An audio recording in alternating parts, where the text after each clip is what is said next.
We are talking about the 70 weeks of Daniel. మరి దానియేలు గ్రంథంలో దానియేలు ప్రవచించినటువంటి 70 వారముల గురించి మనం మాట్లాడుకుంటున్నాం. And these 70 weeks prophecy gives us an outline of the things to come.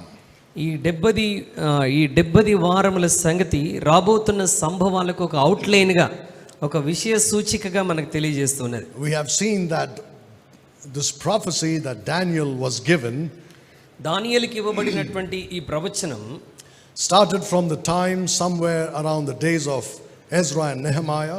మరి దాదాపు ఎజ్రా నెహెమ్యా ఆ కాలంలో ఆరంభించబడి and went right up till 70 AD. మరి క్రీస్తు శకం 70వ సంవత్సరం వరకు కొనసాగింది. That prophecy spoke about the rebuilding of Jerusalem. మరి ఈ ప్రవచనము యెరూషలేము తిరిగి కట్టబడటాన్ని గురించి మాట్లాడినది. Because Nebuchadnezzar had destroyed it. ఎందుకనగా గతంలో నెబుకద్నెజరు యెరూషలేమును పూర్తిగా నాశనం చేశాడు. Then it spoke about the coming of the Lord Jesus Christ. ఆ తర్వాత యేసుక్రీస్తు యొక్క రాకడను గురించి ఆ ప్రవచనం తెలియజేసింది. It spoke about his death. మరి ఆయన మరణమును గురించి.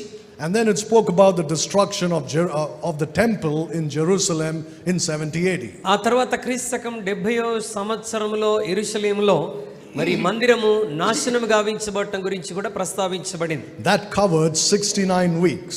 ఈ సంభవాలన్నీ కూడా ఎప్పటి వరకు మనం నడిపిస్తాయి అంటే 69 వారముల వరకు మనం నడిపిస్తాయి. That would be 483 years. 69 వారములు అనగా 483 సంవత్సరాలు. And only 1 week is left. ఇంకా ఒక్క వారం మాత్రమే మిగిలి ఉన్నది. And that is called the 70th week of Daniel. ఆ వారము దానియేలు యొక్క 70వ వారము అని మనం పిలుస్తున్నాం. And that we read in Daniel chapter 9. అది దానియేలు గ్రంథం 9వ అధ్యాయములో and verse 27. 27వ వచనంలో ఆ విషయాన్ని మనం చూస్తున్నాం. అతడు ఒక వారమునకు అనేకులకు నిబంధనను స్థిరపరచును, అర్ధవారమునకు బలిని నైవేద్యమును నిలిపివేయును, హేయమైనది నిలిచి వరకు నాశనం చేయువాడు వచ్చును, నాశనం చేయువానికి రావాలని నిర్ణయించిన నాశనం ముగించు వరకు ఇలాగున జరుగును. So it says that he shall confirm the covenant. మరి ఆయన నిబంధనను స్థిరపరచును అన్నటువంటి మాట మనం అక్కడ చూస్తున్నాం. He is a reference to the prince that shall come. మరి అతడు అన్నటువంటి మాట రానయ్యున్నటువంటి అధిపతి లేక రాజునకు సూచనగా ఉన్నది. And that is the Antichrist. ఆ రాజు ఎవడు అనంటే, అధిపతి ఎవరనంటే క్రీస్తు విరోధి అయినటువంటి వాడు. And he confirms the covenant with many for 1 week. మరి ఒక వారమునకు అనేకులకు నిబంధనను వాడు స్థిరపరుస్తాడు. So that is talking about the final 7 years or the final week of the 70 weeks prophecy. అది దానియేలుకి ఇవ్వబడినటువంటి 70 వారముల ప్రవచనములో 70వ వారాన్ని గురించినటువంటి సంగతిని ఆ విషయం మనకు తెలియజేస్తున్నది. This happens after the church is raptured. ఇది ఎప్పుడు జరుగుతుంది? ఈ 70వ వారం అనగా సంఘం పైకెత్తబడిన తర్వాత జరిగేటువంటి సంభవం. And it could be 7 years, it could be more than 7 years also. అది బహుశా 7 సంవత్సరాలు లేకపోతే 7 సంవత్సరాల కంటే ఎక్కువ కూడా ఉండవచ్చు. Because there is enough evidence in the Bible which gives us this understanding. మరి 7 సంవత్సరాల కంటే ఎక్కువగా ఉండవచ్చని బైబిల్లో చాలినన్ని ఆధారాలు, రుజువులు మనం చూస్తాం. But it will be at least 70 years. 7 years. కనీసం 7 సంవత్సరాలు ఖచ్చితంగా ఉంటుందని మనం అర్థం చేసుకోవాలి. So we will just go with 7 years.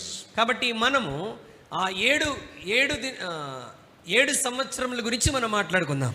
So it says that he will confirm a covenant with many for 1 week. అతడు ఒక వారమునకు అనేకులకు నిబంధనను స్థిరపరచును అని దానియేలు 9:27లో మనం చదివాం. So this is the covenant that he makes. మరి అతడు చేసేటువంటి నిబంధన ఇది. It's a covenant of peace. సమాధాన నిబంధన. వాడు చేసే నిబంధన ఏదంట? సమాధాన నిబంధన. It is for 1 week. అది ఒక్క వారము కొరకు. That means for 7 years. అనగా 7 సంవత్సరములని అర్థం. Now the covenant, what exactly is this? అయితే ఆ చేస్తున్నటువంటి నిబంధన ఏమై ఉన్నది మనం చూస్తున్నాం. Why does he make a covenant with Israel? ఎందుకు ఈ అధిపతి ఇశ్రాయేలులతో నిబంధన చేస్తున్నాడు? Remember, Daniel chapter 9 is talking only about Israel. దానియేలు గ్రంథం 9వ అధ్యాయం కేవలం ఇశ్రాయేలుల గురించి మాత్రమే మాట్లాడుతున్నదన్న సత్యాన్ని మనం తెలుసుకోవాలి. So when the angel says to Daniel, your people, he's talking about the Jews. మరి దానియేలు యుద్ధకు దేవుని దూత వచ్చి ఇదిగో నీ జనులు అని చెప్తున్నాడనంటే యూదుల కొరకు మాత్రమే మాట్లాడుతున్నాడని అవగాహన చేసుకోవాలి. So again the question is, why does he make a covenant? మరలా ఇక్కడ ప్రశ్న ఏంటంటే అసలు అతడు మరి ఇశ్రాయేల్ ప్రజలతో ఎందుకు నిబంధన చేస్తున్నాడు, యూదులతో ఎందుకు నిబంధన చేస్తున్నాడు? The reason for that could be the war that takes place sometime just before or just after the rapture. దానికి గల కారణం ఏంటంటే మరి సంఘం ఎత్తబడటానికి కొద్దిగా ముందు కానీ లేకపోతే వెంటనే కానీ ఆరంభమవుతున్నటువంటి యుద్ధమును గురించి తెలియజేస్తున్నది. And this world war will involve Israel. ఈ ప్రపంచ యుద్ధం ముఖ్యంగా ఇశ్రాయేలుతో మిళితమై ఉంటున్నటువంటిది. Why do you think there would be a world war? ఎందుకు ఈ ప్రపంచ యుద్ధము జరగబోతున్నదని మనం తెలుసుకుంటాం. There are many reasons. ఈ ప్రపంచ యుద్ధానికి అనేక కారణాలు ఉన్నాయి. It could be the war between Russia ఈ యుద్ధం బహుశా రష్యాకును and Ukraine. రష్యాకును యుక్రెయిన్కును మధ్య జరగవచ్చు. This could lead to a nuclear war any day. మరి ఇది ఏదో ఒక సమయంలో మరి న్యూక్లియర్ వార్ కి దారి తీస్తుంది. Or this could be the war between Israel and Iran. లేకపోతే ఈ ప్రపంచ యుద్ధము ఇశ్రాయేలు మరియు ఇరాక్ దేశముల మధ్య జరుగుతుండవచ్చు. Whatever it is, these kind of wars can escalate into very big wars. ఏది ఏమైనప్పటికీ ఈ విధమైనటువంటి యుద్ధాలు మహా గొప్ప యుద్ధమునకు దారి తీసేటువంటి అవకాశం ఉన్నది. Another reason for this could be the building of the third temple. మరి ఈ ప్రపంచ యుద్ధం జరగటానికి మరొక కారణం ఏమై ఉండవచ్చంటే మూడవ మందిరం నిర్మాణం చేయటం. By the way, for those of you who don't know this, for those of you who have not heard this, మరి మీలో బహుశా కొంతమంది ఈ మాట విని ఉండకపోవచ్చు. గతంలో మనం మాట్లాడుకున్నాం. They have recently discovered the ashes of the previous red heifer that was sacrificed more than 2000 years ago. మరి ఈ మధ్య కాలంలోని 2000 సంవత్సరాల క్రితము బలి అర్పించినటువంటి ఎర్రని పెయ్యల యొక్క బూడిదను ఈ మధ్య కాలంలో వారు కనుగొనగలిగారు. So that takes you a little closer to the sacrifice of the red heifers. అనగా ఆ యొక్క సంభవం మరి త్వరలోనే ఈ ఎర్రని పెయ్యలను మరలా బలివ్వబోతున్నారన్న విషయం దగ్గరికి మనం తీసుకుని వెళ్తుంది. Out of the 5 red heifers, 3 have been disqualified. మరి ఈ ఎర్రని పెయ్యలు 5 ఎర్రని పెయ్యలు దొరకగా వాటిలో 3 తృణీకరించబడ్డాయి. ఇంకా రెండు మాత్రమే ఉన్నాయి. So we don't know what's going to happen.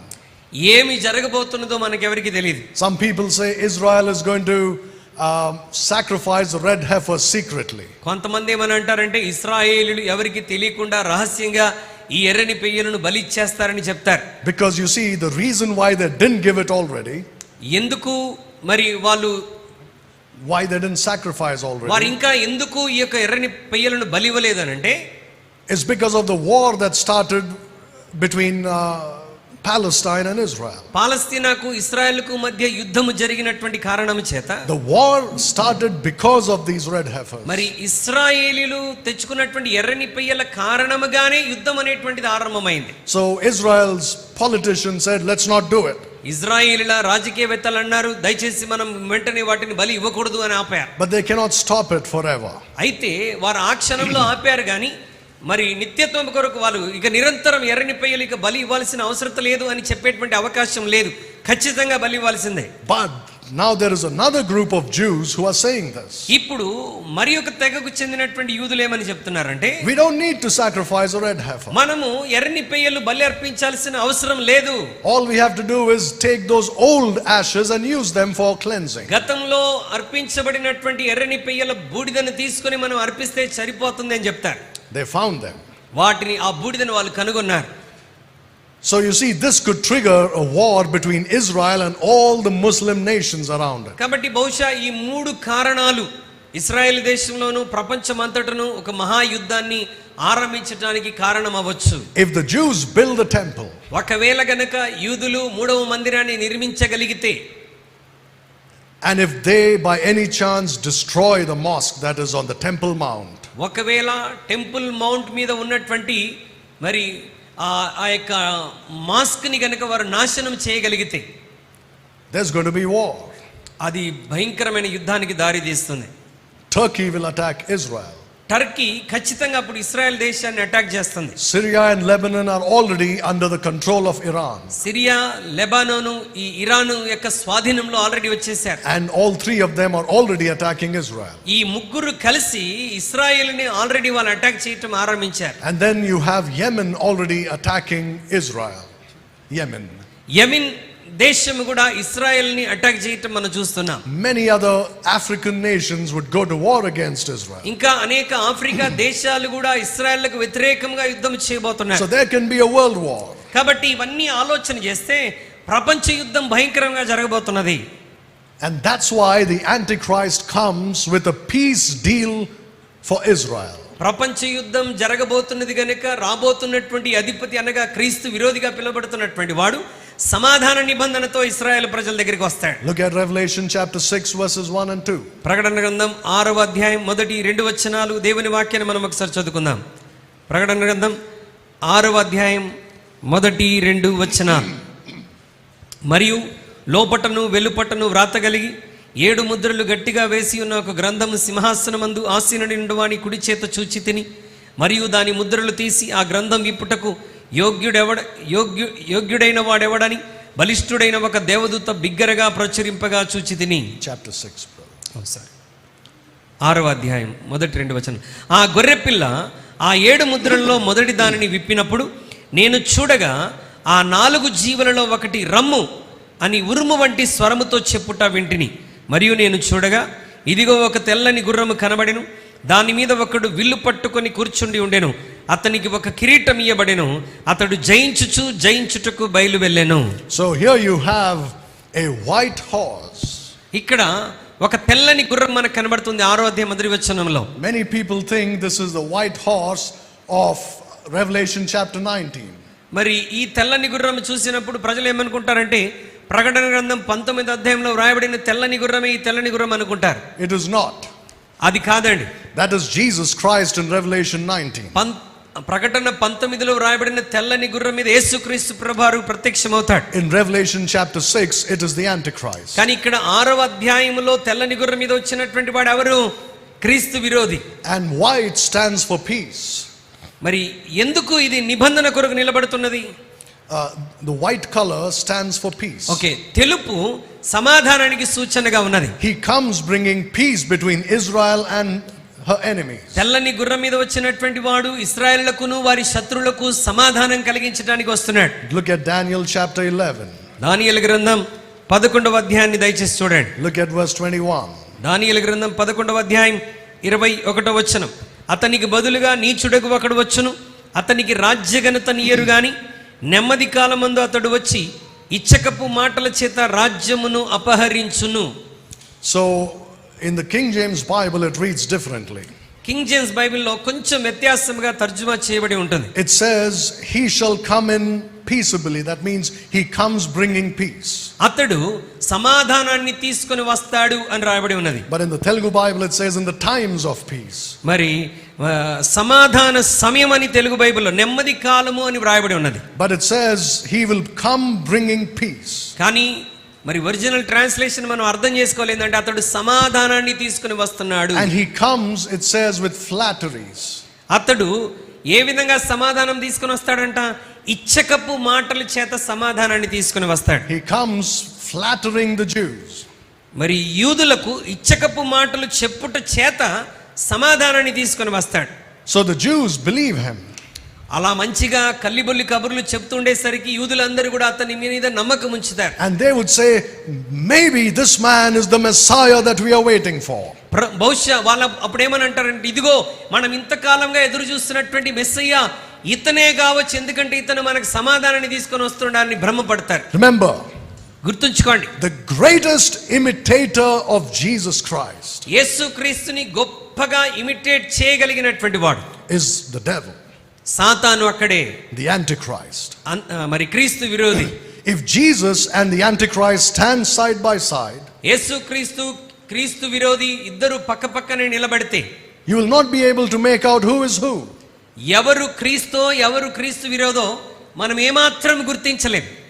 Only by their words and their actions can you know. కేవలం వారి మాటలు క్రియల చేత మాత్రమే మనం గుర్తించగలం. Because he would imitate Jesus Christ so much. ఎందుకనగా యేసు ఎలా ఉన్నాడో అలాగే అనుకరించగలిగినటువంటి వాడు క్రీస్తు విరోధి. Jesus Christ, when he comes back, makes a covenant with Israel. యేసు క్రీస్తు ప్రభువారు ఆయన రెండవసారి తిరిగి వచ్చినప్పుడు ఇశ్రాయేలులతో ఆయన నిబంధన చేస్తాడు. You read about it in the book of Jeremiah chapter 33 and in Hebrews chapter 8. దానిని గురించి ఇర్మియా 33లోను హెబ్రీ 8లోను మనం ఆ విషయాన్ని మనం చూస్తాం. So the Jews know that when the Messiah comes, he makes a covenant with them. యూదులకు తెలుసు మెస్సియా వచ్చినప్పుడు ఆయన తన ప్రజలతో నిబంధన చేస్తాడన్న సంగతి యూదులకు తెలుసు. So when this man comes and makes a covenant, మరి ఈ అధిపతి వచ్చి యూదులతో నిబంధన చేస్తున్నప్పుడు they'll think maybe this is our Messiah. వారు ఏమని నమ్ముతారంటే బహుశా ఈయనే మెస్సయ్యా అని నమ్మేస్తారు. What would this covenant have more than just giving peace? మరి ఈ యొక్క నిబంధన సమాధానం ఇవ్వటం కంటే ఇంకా ఎక్కువగా ఏమి చేయగలదు? What it does is gives the Jews the freedom to sacrifice in the temple to God. యూదులకు దేవుని మందిరంలో బలులు అర్పించటానికి స్వేచ్ఛనిస్తుంది ఈ నిబంధన. And probably the Antichrist also will come and say, let me also offer sacrifices to కనుక God. వారికి నమ్మకం కలగటానికి క్రీస్తు విరోధి కూడా మందిరంలోనికి వచ్చి ఇదిగో నేను కూడా బలులు అర్పిస్తున్నానని వాడు బలులు అర్పిస్తాడు. Because you see, the Antichrist in the first part of the tribulation మరి శ్రమల కాలపు మొదటి 3.5 సంవత్సరాల్లో will be a Jew. మరి అతను యూదుడిగా ఉంటాడు. You might be thinking, what do you mean by that? ఆయన యూదుడిగా ఉండటం అంటే ఏంటి పాస్టర్ గారు అని మీరు ఆలోచించవచ్చు. Why only in the first part? Why not in the second part? కేవలం మొదటి భాగపు శ్రమల కాలంలోనే యూదుడిగా ఉండటం ఏంటి, తర్వాత యూదుడిగా ఉండకపోవటం ఏంటి? If you are a Jew, you are a Jew. That's it. నువ్వు యూదుడవైతే మొదటి భాగంలోనైనా రెండో భాగంలోనైనా యూదుడిగానే ఉంటావుగా. We'll talk about that in the future, the Lord willing. దాని గురించి రానున్న బైబిల్ క్లాసెస్ లో మనం నేర్చుకుందాం. But you see, he's a Jew. He's at least half Jew. మరి ఇతను మరి సగమట్టుకు యూదుడిగా అక్కడ కనబడుతున్నాడు. Like King Herod was half Jew. మరి రాజైనటువంటి హేరోదు కూడా సగమట్టుకు యూదుడిగా ఉండేటువంటి వాడు. And he was half Edomian. మరి ఆ ఎదోమీయుడిగా మరొక భాగంలో ఉండేటువంటి వాడు. Judas Iscariot was half Jew and half Moabite. ఇస్కరియోతు యూదా కూడా సగం యూదుడుగాను సగం మోయాబీలకు చెందినవాడుగా ఉన్నాడు. Or maybe half Syrian. లేకపోతే సగం సిరియనులకు సంబంధించిన వాడుగా ఉన్నాడు. You see the word Iscariot? చూడండి, ఇస్కారియోట్ అన్నటువంటి మాటను మనం గమనిస్తే It comes from two words which mean man from Kariot. మరి క్యారియోత్ నుండి వచ్చిన మనుష్యుడు అన్నటువంటి అర్థం వస్తుంది. Kariot is Syria, Moab, that side. మరి క్యారియట్ అనగా మోయాబు, సిరియా ఆ ప్రాంతములకు చెందినటువంటి పదం. So the Antichrist will be half Jew and half Ham.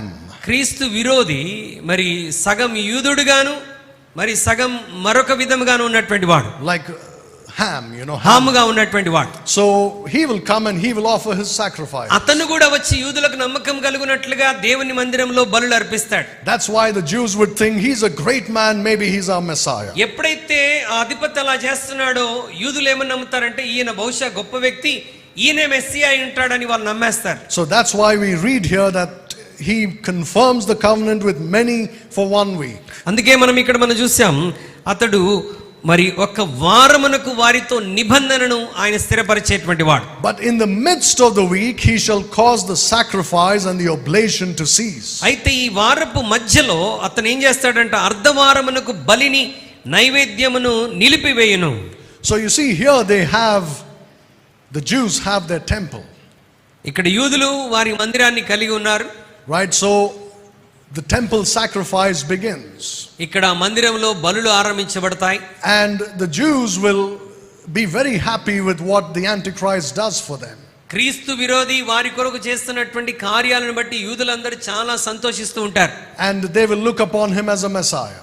వారు అతన్ని ఎలా చూస్తారంటే ఈయనే మెస్సియాగా గుర్తిస్తారు. But in the middle of the tribulation, కానీ శ్రమల కాలం మధ్యకు వచ్చేసరికి, that means after 3.5 years, అనగా 3.5 సంవత్సరాల తరువాత he breaks his covenant with Israel. ఆయన ఇశ్రాయేలుతో వాడు చేసినటువంటి నిబంధనను మీరుతాడు, తృణీకరిస్తాడు.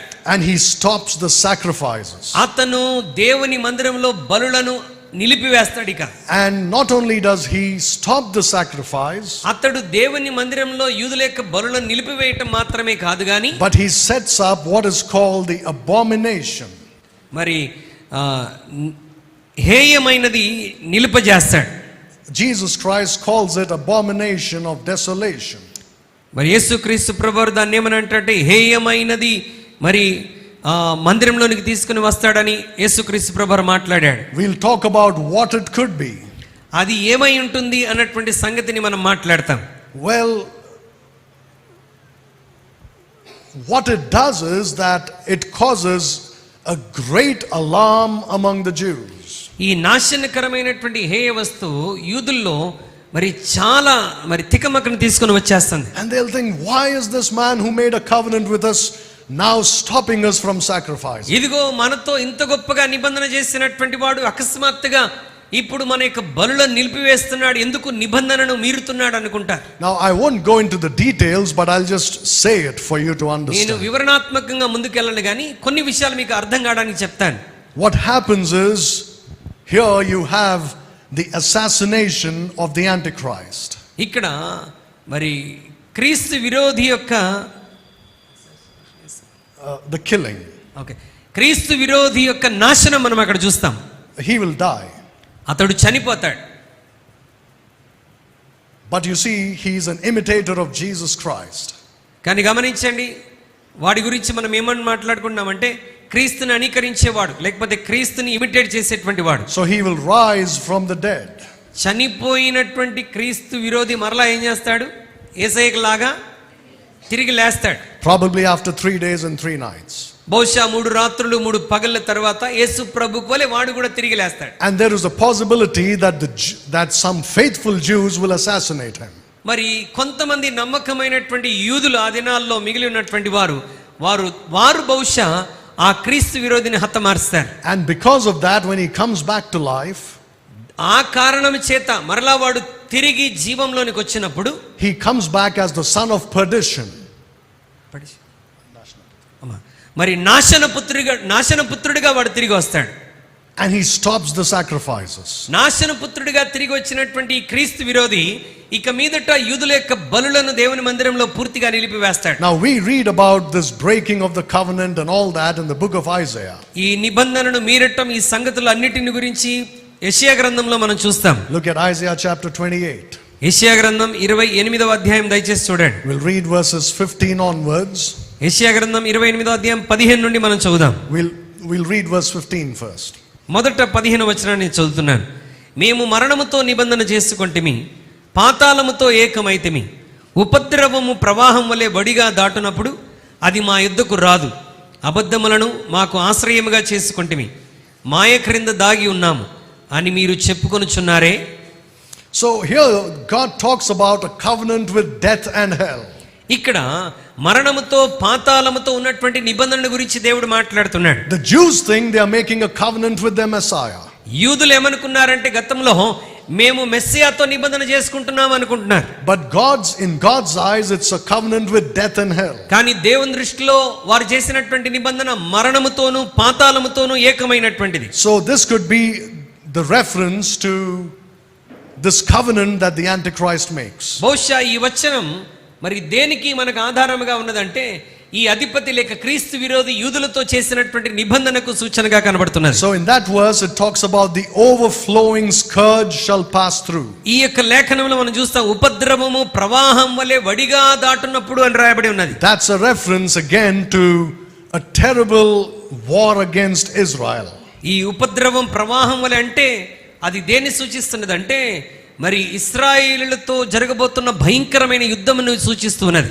Because when he comes back to life, అతను మరలా చనిపోయి తిరిగి లేచినప్పుడు he will attack Israel. అతను ఇశ్రాయేలులకు బహు భయంకరంగా అటాక్ చేస్తాడు. And he will take over Israel. అతను ఇశ్రాయేలుల మీద ఆధిపత్యాన్ని తీసేసుకుంటాడు. And we read in 2 Thessalonians chapter 2 that he will sit in the temple of God. మొదటి తెస్సలోనిక 5వ అధ్యాయంలో మనం చూస్తాం వాడిక మందిరంలో కూర్చుంటాడు. And says, I am God, worship me.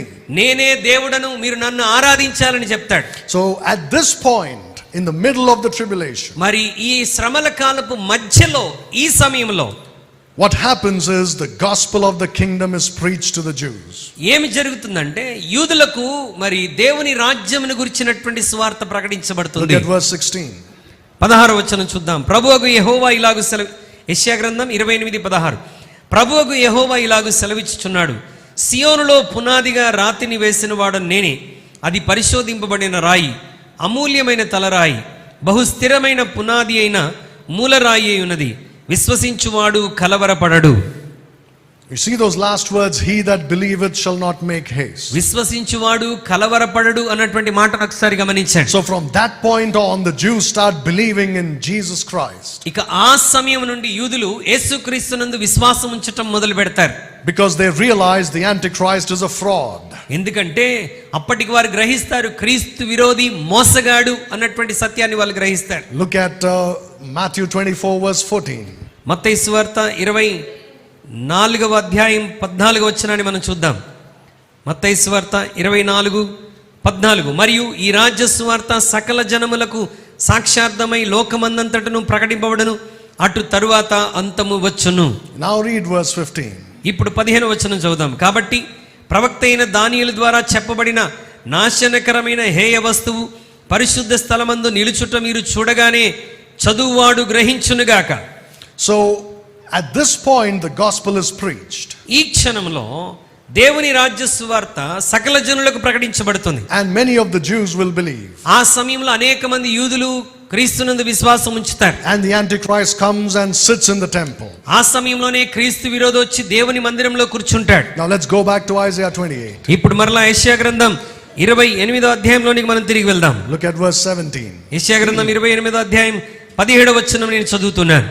నేను న్యాయము కొలనూలుగాను నీతి మట్టపు గుండుగాను పెట్టెదను, వడగండ్లు మీ మాయా శరణ్యములను కొట్టివేయును, దాగి ఉన్న చోటు నీళ్ల చేత కొట్టుకొని పోవును.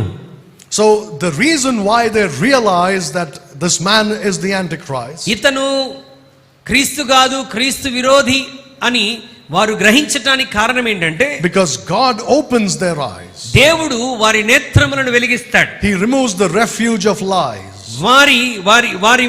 వారు నమ్మినటువంటి అబద్ధములన్నింటినీ దేవుడు తీసివేస్తాడు. And that happens through the preaching of the gospel. అది ఎలా జరుగుతుందనంటే దేవుని రాజ్య సువార్త ప్రకటించబడినప్పుడు. So at this point in the middle of the tribulation, so many things happen.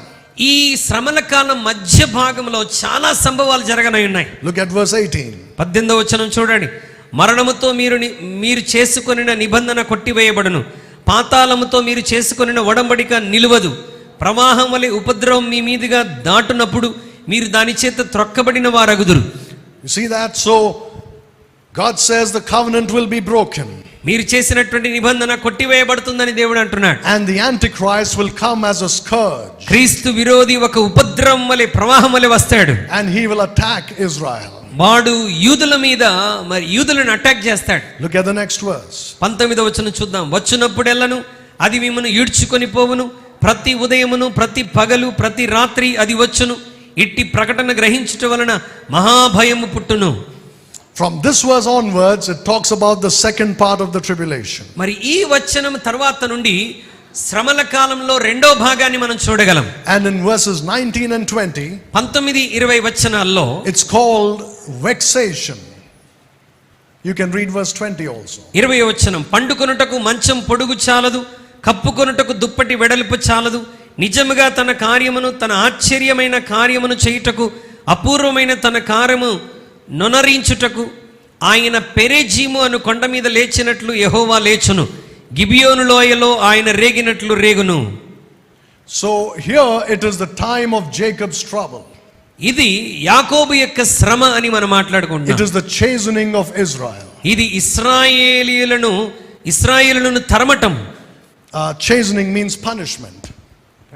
Punishment. మరి ఇశ్రాయేలులకు మరి శిక్ష కలిగించటం. And they will be vexed because of the Antichrist. ఈ క్రీస్తు విరోధి వలన వారు చాలా చాలా భయంకరమైనటువంటి శ్రమ నొందుతారు. In verse 19 in the last part it says, and it shall be a vexation only to understand the report. ఇట్టి ప్రకటన గ్రహించుట వలన మహాభయము పుట్టును అని దేవుని వాక్యం చెప్తున్నది. That's what's going to happen to Israel. ఇశ్రాయేలులు అంత భయమును పొందబోతున్నారు. That's in the second part. అది రెండవ భాగంలో శ్రమల కాలంలో జరిగేటువంటిది. In verse 20, it describes how it will be, when a man tries to cover himself, but the sheet is very small, it doesn't cover him fully. ఇక్కడ దేవుని వాక్యం అంటున్నది, పండుకొనుటకు మంచం పొడవు చాలదు, కప్పుకొనుటకు దుప్పటి వెడల్పు చాలదు. అలాంటి స్థితి యూదులకు ఉంటుంది. They will try to hide, but they will be hunted down. వారు తమను తాము దాక్కోవడానికి ప్రయత్నం చేస్తారు కానీ వారిని తరుముతూనే ఉంటారు. Verse 21. 21వ వచనం, నిజముగా తన కార్యమును, తన ఆశ్చర్య కార్యమును చేయుటకు, అపూర్వమైన తన కార్యమును అనుసరించుటకు ఆయన పెరిజీము అను కొండల మీద లేచినట్లు యెహోవా లేచును, గిబియోను లోయలో ఆయన రేగినట్లు రేగును. So this is talking again about how God's going to allow the punishment of the Jews in the second half of the మరి tribulation. దేవుడు ఈ రెండవ భాగం శ్రమల కాలంలో యూదులకు ఆ యొక్క పనిష్మెంట్, ఆ శిక్షా కాలాన్ని ఎలా అనుమతిస్తాడో మనం చూస్తున్నాం. Verses 22 and 23. 22, 23 వచనాలు, మీ బంధకములు మరి బిగింపబడకుండానట్లు పరిహాసకులై ఉండకుడి, భూమి అన్నంతటా నాశనము ఖండితముగా నియమింపబడెను, ప్రభువును సైన్యములకు అధిపతియగు యెహోవా వలన నేను దాని సమాచారం వింటిని, చెవియొగ్గి నా మాట వినుడి, ఆలకించి నేను పలుకున్నది వినుడి. Now last week we had a question about if this is the time of Jacob's trouble, what about the Gentiles? మరి పోయిన వారం మనం మాట్లాడుకున్నాం చివరిలో, ఒకవేళ ఇది యాకోబు శ్రమకాలం అయితే మరి మిగతా అన్యజనులందరికీ ఈ శ్రమల కాలంలో జరిగేటువంటిది ఏంటి? In that verse 21 and 22, we read about a consumption. మరి 22వ వచనంలో మనం ఆ యొక్క మాటను చూస్తున్నాం.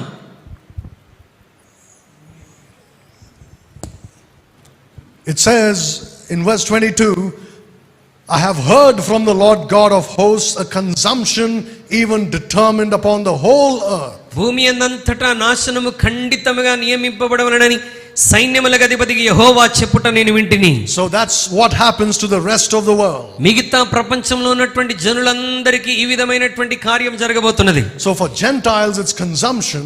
భూమి అంతటా నాశనం జరగబోతున్నది. For the Jews it is chastening, or like how a father punishes the child to make him good. యూదులకు మరి అది శిక్షా కాలం, వారిని క్రమశిక్షణలో తేవటానికి దేవుడు వారిని శిక్షిస్తున్నట్టుగా ఉంటుంది. Now we have already seen that the reason why the Antichrist breaks the covenant, క్రీస్తు విరోధి యూదులతో చేసినటువంటి నిబంధనను ఎందుకు కొట్టివేస్తాడో మనం చూసాం. is because of the assassination that the Jews carry out. ఎందుకనగా మరి యూదులు మరి ఆ క్రీస్తు విరోధిని హతమార్చినటువంటి ఆ బలమైన కారణము చేత. Now look at Revelation chapter 13. ప్రకటన గ్రంథం 13వ అధ్యాయంలోనికి మనం ఒకసారి వెళ్దాం. Verses 1 to 3. ప్రకటన గ్రంథం 13వ అధ్యాయం మొదటి 3 వచనాలు.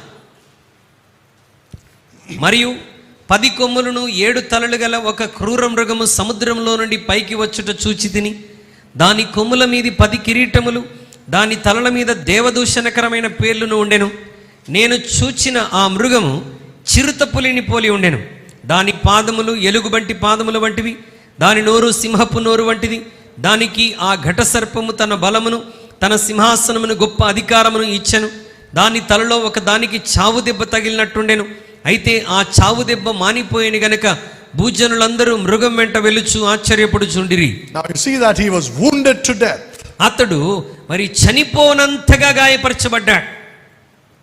But that wound was healed. చావు దెబ్బ వాడికి తగిలినప్పటికీ ఆ గాయం మానిపోయింది వాడికి. He dies and he comes back again. అతను చనిపోయి మరలా జీవంలోనికి వస్తాడు. Now you will see that more clearly as we continue studying the subject. మనం ఇంకా ముందుకు కొనసాగుతున్నప్పుడు ఆ విషయాలు ఇంకా స్పష్టంగా మీరు గ్రహించగలరు. But you see this. కానీ గమనించండి, The Bible tells us everything that's going to happen. Bible జరగబోతున్న సంభవాలన్నిటి గురించి చాలా స్పష్టంగా మాట్లాడుతుంది. But many Christians don't know these things. చాలా మంది క్రైస్తవులకు ఈ సంగతులు ఏమీ తెలియవండి. I'll tell you something మీకు విషయాన్ని జ్ఞాపకం చేస్తున్నాను, which will make many Christians to feel ashamed.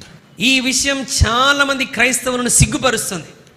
Do you know that Hollywood knows the Bible better than many Christians?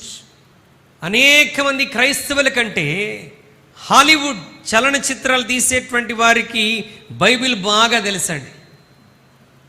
So many movies are made on biblical themes. అనేకమైనటువంటి చిత్రాలు, సినిమాలు పరిశుద్ధ గ్రంథాన్ని ఆధారం చేసుకుని వారు తీశారు. but they reverse everything. అయితే వారు దేవుని వాక్యాన్ని ఆధారం చేసుకొని వ్యతిరేకంగా మరి సినిమాలు చిత్రీకరించారు. For example, if you see a movie in which there is a hero and a villain, ఒక్కొక్క సినిమాలో మరి ఒక హీరో హీరోయిన్ ఉంటారు. hero and villain. హీరో మరియు విలన్ ఉంటారు. If you really concentrate, you will see that the villain is Jesus Christ and the hero is the devil. ఇప్పుడు వారు చేసినటువంటి చిత్రాల్లో మరి విలన్ని యేసు ప్రభుగాను హీరోగా అపవాదిని చూపెడతారు. Christians don't see that. క్రైస్తవులు దాన్ని గమనించరు. They'll think it's great entertainment. ఇది మరి మంచి ఎంటర్టైన్మెంట్ ప్రోగ్రామ్ అనుకుంటారు. Now don't think that I'm telling you to go and watch movies. ఇప్పుడు పాస్టర్ గారు చెప్తున్నారు కాబట్టి నేను రేపటి నుంచి వెళ్ళి హాలీవుడ్ మూవీస్ చూస్తానని decide అయిపోవద్దు. That's not what I'm saying. నేను సినిమాలు చూడమని చెప్పట్లేదు. But sometimes there is a need to read about these movies in connection to the study of the Bible. కొన్నిసార్లు దేవుని వాక్యాన్ని క్షుణ్ణంగా అర్థం చేసుకోవడానికి వాటికి సంబంధించిన విషయాలు కూడా మనం తెలుసుకోవాలి. So you don't have to watch it, you can read about it. వాటిని తెలుసుకోవడానికి మీరు సినిమాలు చూడాల్సిన అవసరం లేదు. వాటిని గురించిన చరిత్ర కొంత చదివితే చాలు. And you will see that. అలా చదవటం ద్వారా మనం వాటి సంగతులు క్షుణ్ణంగా గ్రహించగలం. One of the greatest themes of Hollywood movies for the last 10-20 years గడిచిన 10-20 సంవత్సరాలుగా ఈ హాలీవుడ్ సినిమాల్లో వారు ఉపయోగించిన ఒకే ఒక అంశం ఏంటంటే is the coming back to life of a great hero. మరి గొప్ప స్వస్థతలోనికి తిరిగి జీవంలోనికి రావటం. There is a great hero. ఒక గొప్ప హీరో ఉన్నాడు. He died. అతను చనిపోతాడు. And he comes back to life. ఆ గొప్ప హీరో చనిపోయి మరలా జీవంలోనికి వస్తాడు. Every movie is based on this theme. ప్రతి సినిమాలో కూడా ఇది చూస్తాం, ఆ హీరో చనిపోయి తిరిగి రావటం. All these kind of movies like Superman and Batman and all these ఈ సూపర్ మ్యాన్, బ్యాట్మ్యాన్, ఈ వివిధ చలనచిత్రాలు అన్ని కూడా వాటిని సూచిస్తాయి. he dies and he comes back to life. దాంట్లో హీరోలు చనిపోతారు, మరలా తిరిగి లేస్తారు. Where do they get that from? ఇదంతా ఎక్కడి నుండి తీసుకున్నారు? From the Bible. పరిశుద్ధ గ్రంథం నుండి. Who is their Superman? వారి సూపర్ మ్యాన్ ఎవరు? Is the Antichrist. క్రీస్తు విరోధి. But you see in the movie he is the hero.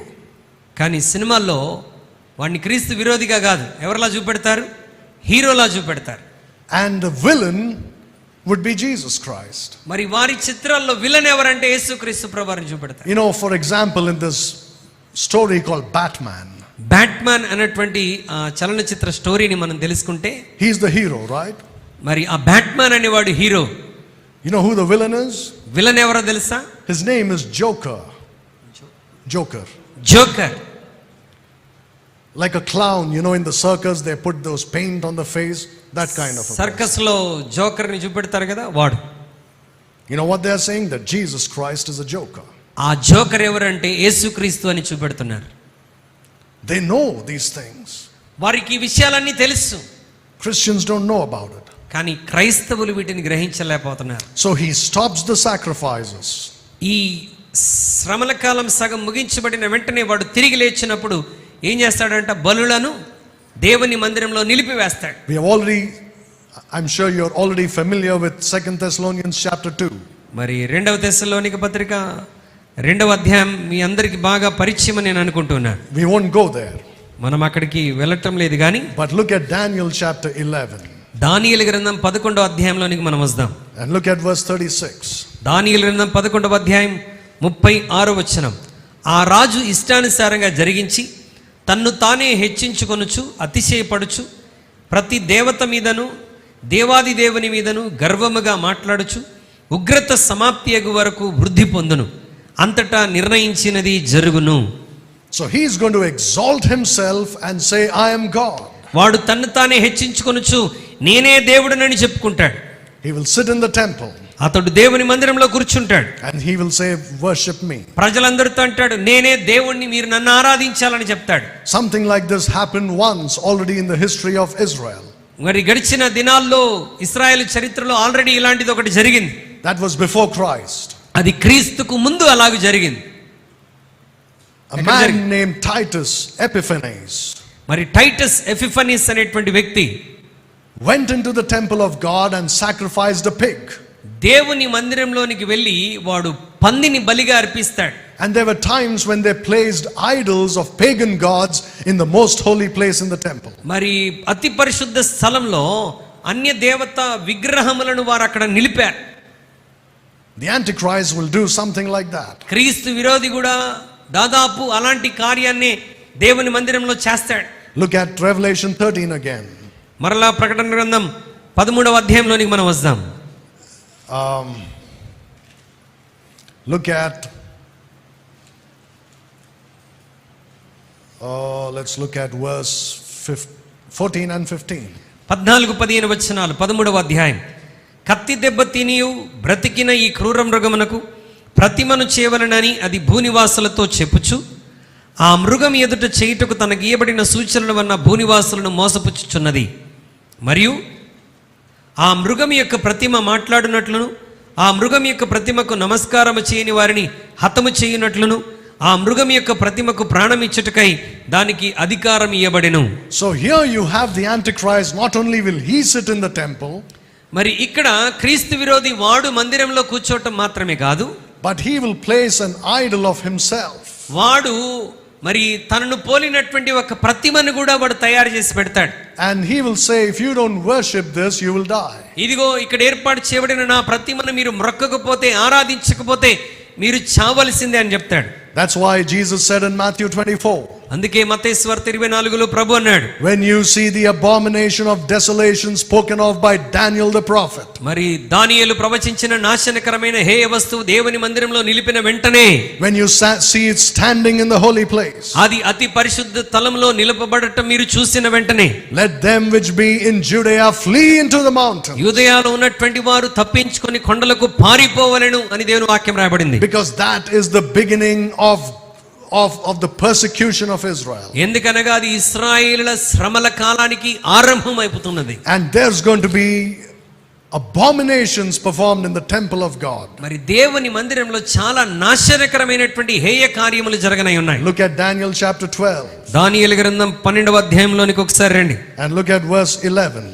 దానియేలు గ్రంథం 12వ అధ్యాయం 11వ వచనాన్ని మనం చదువుకుందాం. దానియేలు 12:11.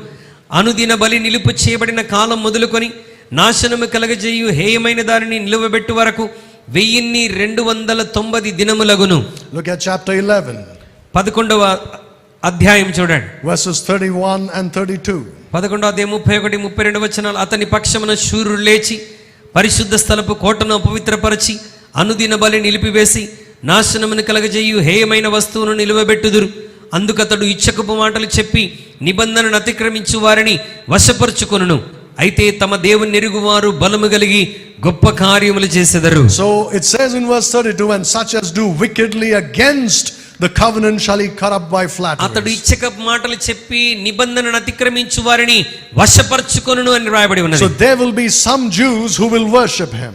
కొంతమంది యూదులు ఇతన్ని ఆరాధన చేస్తారు. And they will submit to him as their God. మరి వారికి ఈయనే మా దేవుడని తమను తాము తమ ఆయన వశం చేసుకుంటారు. But the people who know their God by hearing the gospel of the kingdom, అయితే క్రీస్తు సువార్తను విని తమ దేవునిని ఎరిగినటువంటి వారు will do great exploits. వారు బలము కలిగి గొప్ప కార్యములు చేస్తారు.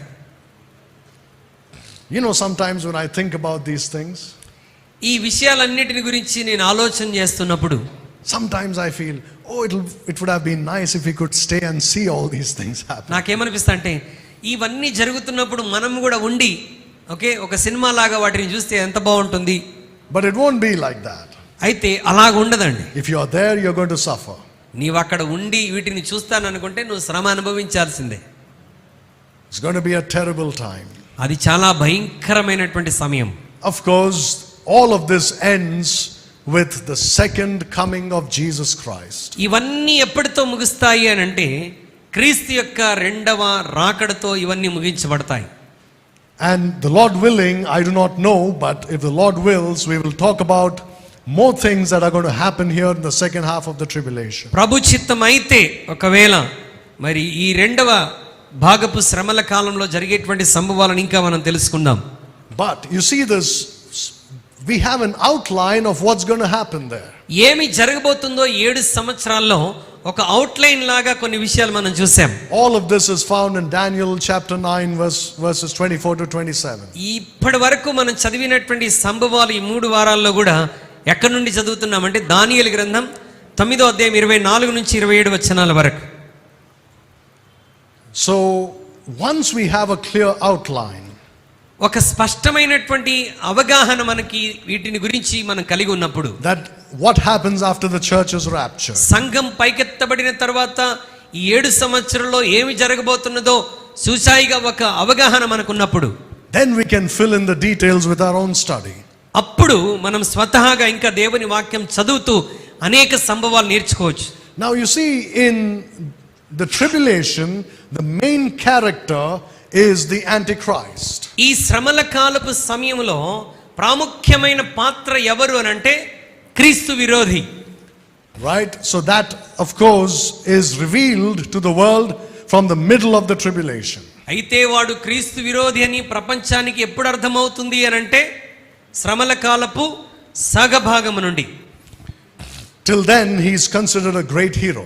అప్పటి వరకు ప్రజలు అతన్ని ఒక గొప్ప హీరోగా పరిగణిస్తారు. Then he reveals his true colors to the world.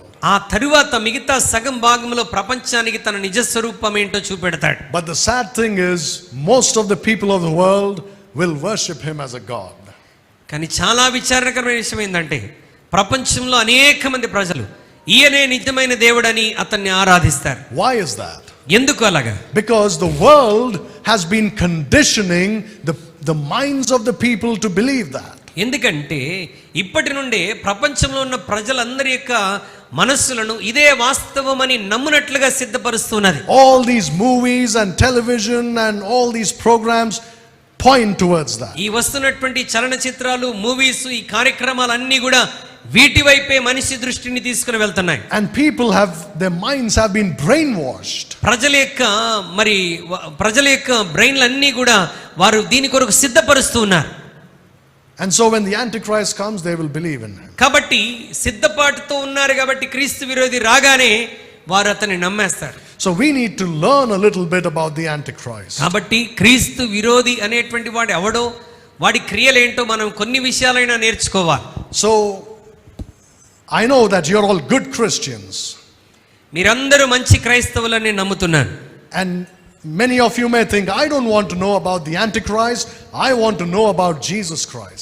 నేను చాలా మంచి క్రైస్తవుణ్ణి, భక్తిపరుణ్ణి, కాబట్టి నాకు క్రీస్తు గురించి అవసరం తప్ప క్రీస్తు విరోధి గురించి నేర్చుకోవాల్సిన అవసరం లేదు అని మీరు అంటారేమో. But let me tell you this.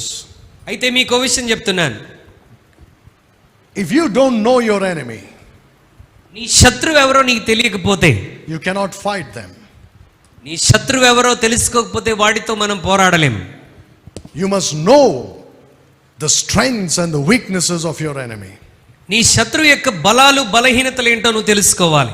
And there's another reason why you should study this. నీ శత్రువు గురించి ఎందుకు నేర్చుకోవాలో మరొక కారణం ఏంటంటే,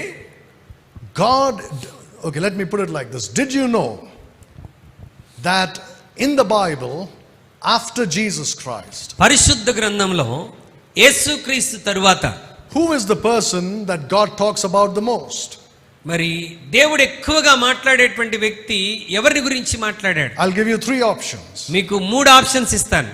Abraham, అబ్రహాం గురించి మాట్లాడాడా? Moses, మోషే గురించి మాట్లాడాడా? David, King డేవిడ్ గురించి మాట్లాడాడా? దావీదు గురించి మాట్లాడాడా?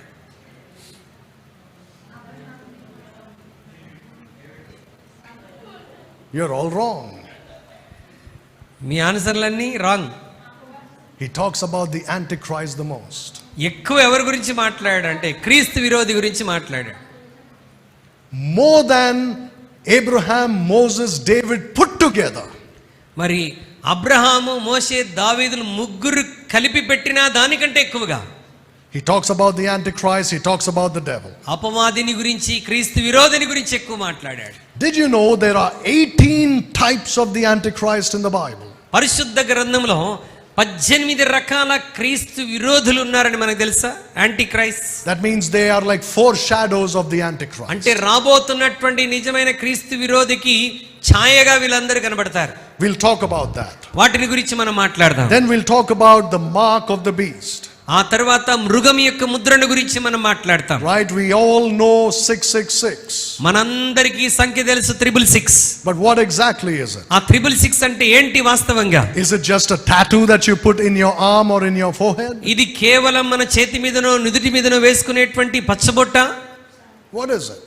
మరి అది ఏంటి? We'll talk about that. దాని గురించి మాట్లాడతాం. We'll talk about many other things related to this person that God talks so much about. దేవుడు అధికముగా మాట్లాడినటువంటి క్రీస్తు విరోధి అనే వ్యక్తిని గురించి మనం చాలా విషయాలు నేర్చుకోబోతున్నాం. Let's talk about the types. I know 18 is a lot, but there is so much we can learn from that. మరి 18 రకాల వ్యక్తులనంటే చాలా అనుకోవచ్చు, కానీ వాటిలో నేర్చుకోవలసిన విషయాలు చాలా ఉన్నాయి. You will see as we study these people, ఈ 18 రకాల వ్యక్తుల్ని మనం చదువుతున్నప్పుడు you will know everything you need to know about the Antichrist. క్రీస్తు విరోధిని గురించి నువ్వు తెలుసుకోవలసిన విషయాలన్నీ నువ్వు తెలుసుకుంటావు. God has put it in the Bible. దేవుడు వాటిని మనం తెలుసుకోవడానికే పరిశుద్ధ గ్రంథంలో రాసి ఉంచాడు. So don't be too spiritual and say, oh, I don't want to know about it. కాబట్టి చాలా అతి ఆత్మీయులైపోయి అవన్నీ నేను నేర్చుకోవాల్సినటువంటి అవసరం లేదు అని అంటే కుదరదు. If God thinks it's important, it is important. దేవుడు వాటిని ప్రాముఖ్యమైనవి ఎంచి ఆయన రాసి ఉంచితే అవి ప్రాముఖ్యమైనవని మనం గుర్తించాలి. All right, let's turn to Genesis chapter 4. So ఆ 18 విషయాలు ఏంటో మనం నేర్చుకుందాం. ఆదికాండం 4వ అధ్యాయం. Genesis chapter 4. Let's begin at verse 15. Let's read verse 15.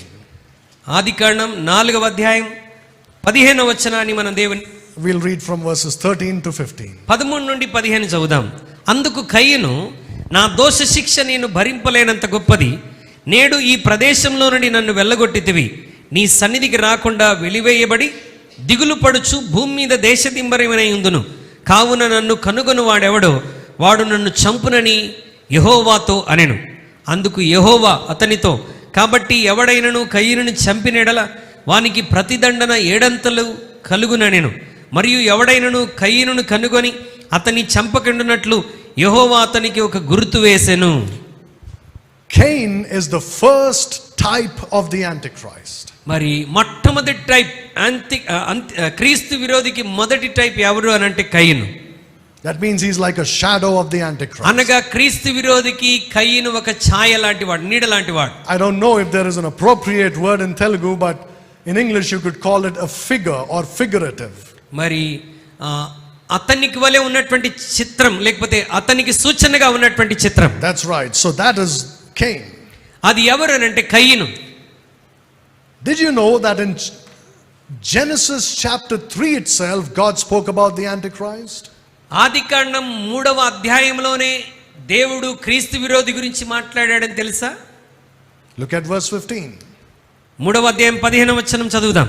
మరియు నీకును స్త్రీకిని నీ సంతానమునకును ఆమె సంతానమునకును వైరము కలగజేసేదను. అది నిన్ను తల మీద కొట్టును, నీవు దానిని మడిమి మీద కొట్టుదు అని చెప్పెను. You have the seed of the woman.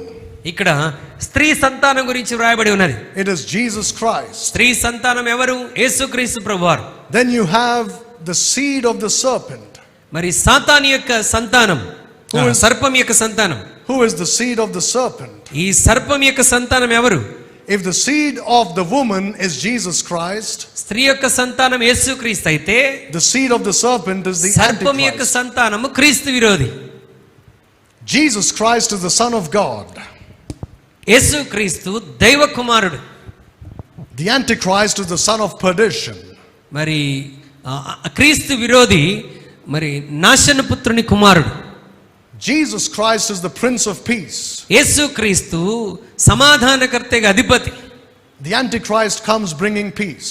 మరి క్రీస్తు విరోధి సమాధానాన్ని తీసుకుని వస్తాడు. Jesus Christ is king.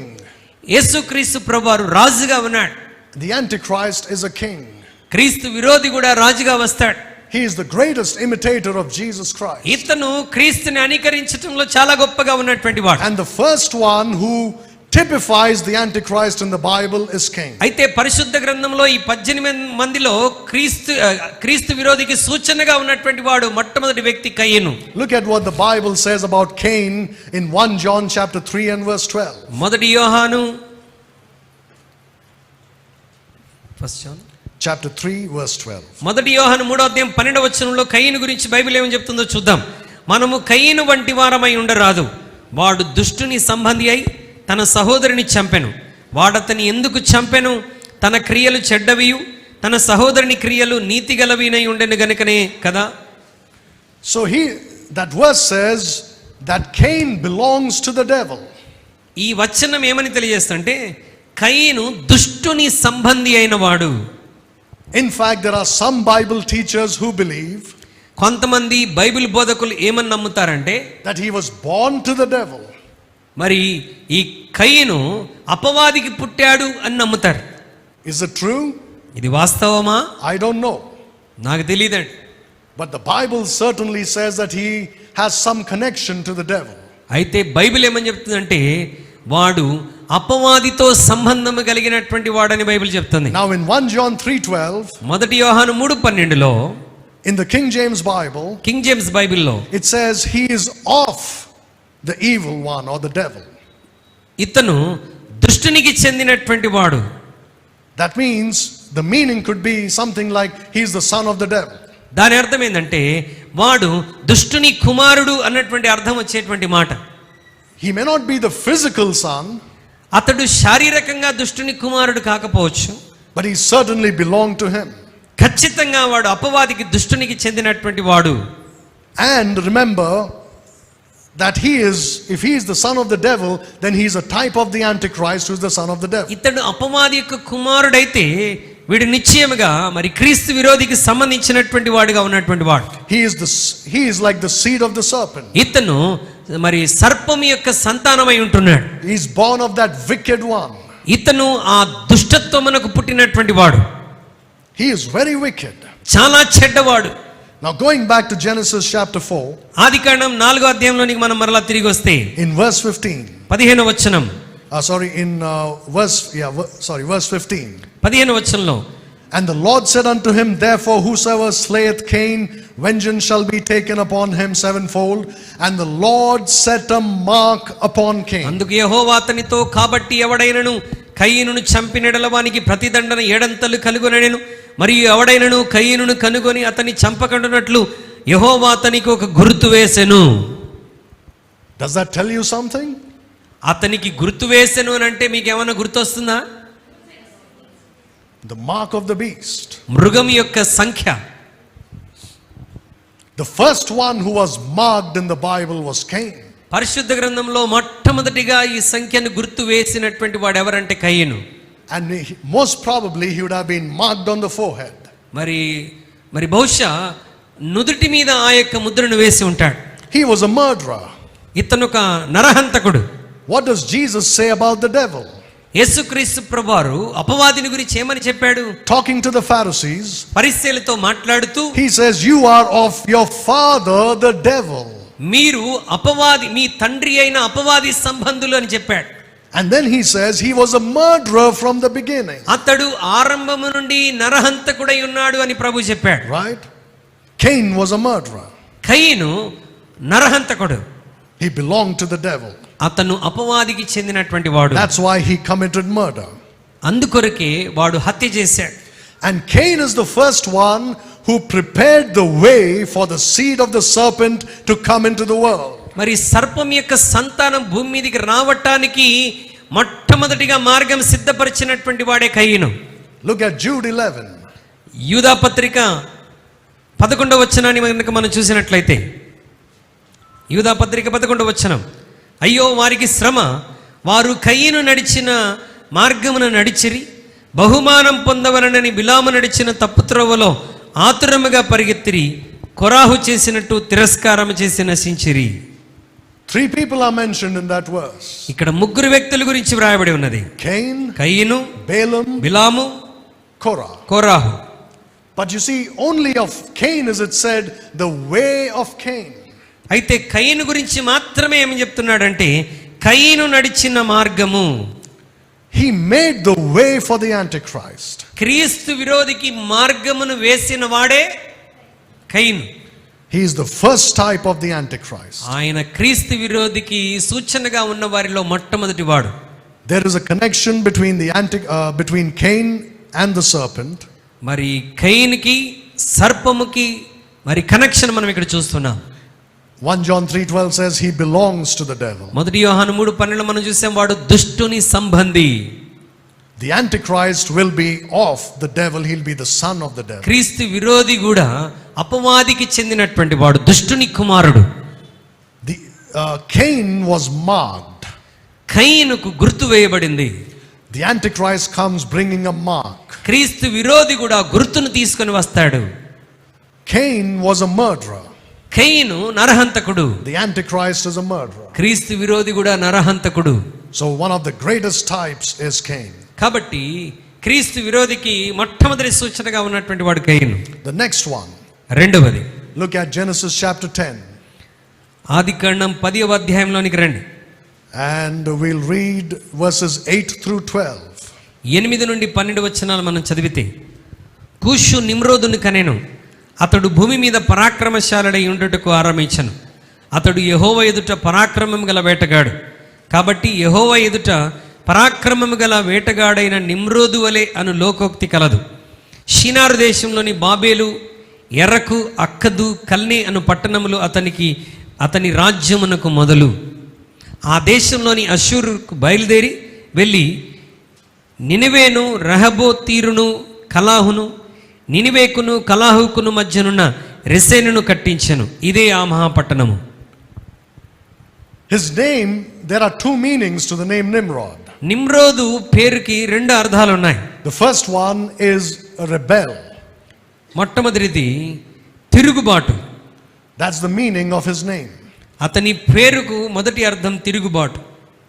And he started rebellion against God after the flood. జలప్రళయం తర్వాత దేవునికి తిరుగుబాటు ఆరంభించిన వారిలో మొదటి వ్యక్తి. The second thing is that he is the 13th from Adam.